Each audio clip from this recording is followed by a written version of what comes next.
అయితే 13 ఉండవు జరా అట్లా కన్ఫ్యూజ్ ఉన్నాయంట. జరుండు నువ్వే దగ్గర కూర్చొని ఎంఆర్ఓ దగ్గర కూర్చొని కన్ఫ్యూజ్ క్లియర్ చేసి ఇప్పించేస్తాం. ఇప్పుడు 27 ఇస్తున్నాం. మీరు 27 మీతో 13 సార్ చెప్పండి సార్, క్లారిటీ ఇవ్వండి. ఆల్రెడీ వీళ్ళు 40 మంది లబ్ధిదారులు 13 ఉన్నాయి, 13 ఇచ్చేస్తాం సార్. 2-3 days లో ఇచ్చేస్తాం సార్. ఇది ఆర్గ్యుమెంట్ కాదు, ఇష్యూ కాదు సార్.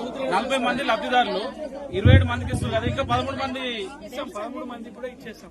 దాంట్లో ఏమైనా జాప్యం ఉందా? అందరూ వస్తాం నువ్వు లేకపోతే ఇక్కడనే పిక్కలు వస్తే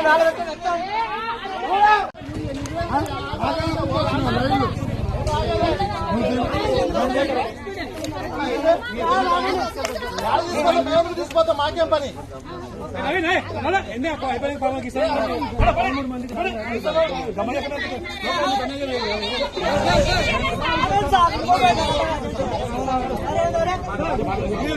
మాట్లాడుతున్నారు 40 మంది బాధ్యత మాట్లాడారు.